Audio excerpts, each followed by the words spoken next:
What is AI gonna do? Is it gonna hurt me? Is it gonna change the world? Well, I don't know. Hi, I'm Peyton, and while I don't know how the future's gonna turn out, I do know a bit about AI art, so that's what we're gonna be talking about. Alright, so you're gonna have to tell me how you want to interact with this project. And there's a few ways we could do this. First option, you just watch this video. Second option is you actually interact with the AI itself. You'll go to a website, just generate some images, and listen to me talk about AI. And while you're deciding, we'll have a quick intermission.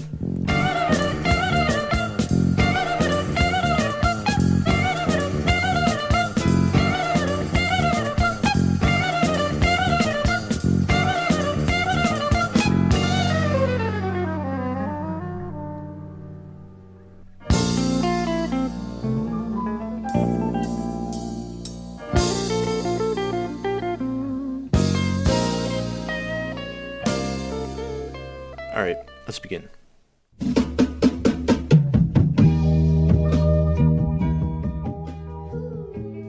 Because of the recent wave of people being introduced to AI image and art generation, AI has been a hot topic recently. This initial surge happened when DALL-E 1 came out. Of course, there's AI that made images before this, but this is the marking point of when people started hearing about AI image generation. Then DALL-E 1 went private for further development in the program. On the internet though, a version of the original DALL-E 1 stayed and was developed by a smaller team. This was called DALL-E Mini, also known as Crayon. Now, if when DALL-E 1 came out was considered an explosion of popularity, DALL-E Mini was like the Big Bang. The amount of attention it got across the internet was crazy. This was partly because the fact it was easy to use. No signups, no ads, just the website and the AI itself. Hundreds of videos, social media accounts, discussions, all showcasing the power of this small website.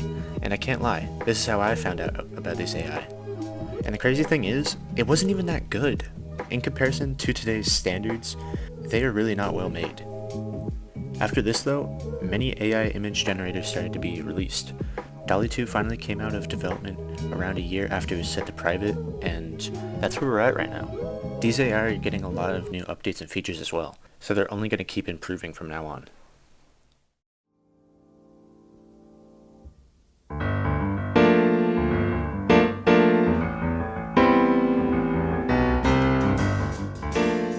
Okay, to say these videos had a role in making these AI popular would be an understatement. Videos have been a key factor in spreading information about AI art and image generation. With something like an article, it needs to be a clear, concise story to keep the reader engaged and interested. With videos, this topic can be presented in a creative narrative. Since the topic is about AI making visuals, it only makes sense to have a visual medium explain it. In a visual way, of course. Okay, that got a bit complicated, so let's take a quick step back. Videos can show a whole process of making the images, show how the AI has evolved over the years, and obviously showing off the art itself. If I was told 6 years ago that AI would be making extremely realistic art and images from word prompts, I would want to see it for myself. So that's why I think the show not tell approach is the best way to go when explaining these AI. People have been using this approach a lot lately. On YouTube, there's been a massive surge of videos coming to the platform showing people's own experiences with the AI. When a big surge like this happens, it shines more light on the AI and more people want to use these programs. It's a snowball effect that keeps the ball of interest rolling. Videos on YouTube gaining millions and millions of views, all about AI image generation. Prominent YouTubers are also making videos about the topic and sharing the AI with their audiences. If someone's favorite YouTuber starts talking about and using these AI for a video, why not give it a try yourself? It's literally free to do and could change the world, and you could be an early adopter of this new art form. This leads well into my next topic, which is the appeal of using these AI in the first place.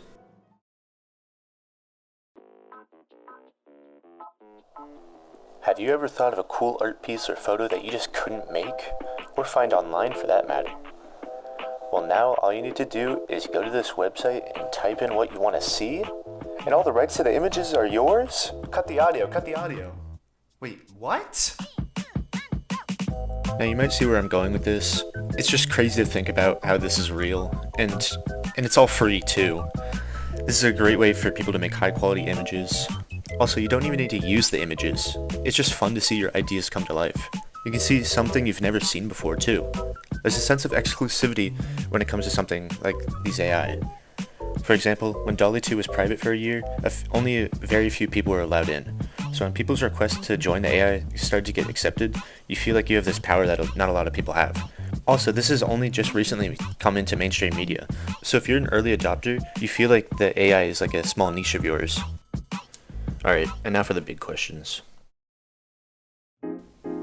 Should I be worried? What do these AI mean for the future of artists? Well, these are all questions that we can't really answer right now, but we can only speculate. Personally, I think that there will be positives and negatives in the coming future. So, first off, issues of copyright. This has already been popping up everywhere. These AI are taking billions of images to train and use to generate these new images. And if you think that they bought rights to every single one of these images to use, put simply, you're just wrong. Like, it's a no-brainer. Another problem that will appear is that people will say that they made like a photo or a piece of art illegitimately when really it's made by these AI. This idea was first tested when a man submitted a piece of AI art to a competition and he won the art competition. He didn't tell anyone that it was made by AI until after, and these AI will get stronger and better at image generation. Websites, businesses, and freelancers will definitely be affected by this. Stock image websites will take a massive hit. Freelance artists and photographers will be affected as well. This is an example of how AI is going to take a few jobs from people. Oh, and not even to mention the possibility of people fabricating images of celebrities or like politicians and making fake news and throwing dirt on their careers. But you know, there's going to be some positives too. Artists can get inspiration. It can help artists not get stuck in pitfalls when creating and give people a free opportunity to make their creative visions come to life. So I guess it's not all that bad. Anyways, so as we wrap up this little video, I would like to interest you in trying out these AI for yourself. Just ask the guy standing right there, maybe there, or over there. I don't know where I'm going to be standing. But I hope you enjoyed me spitting random facts into your ears, and I guess I'll just end it off here.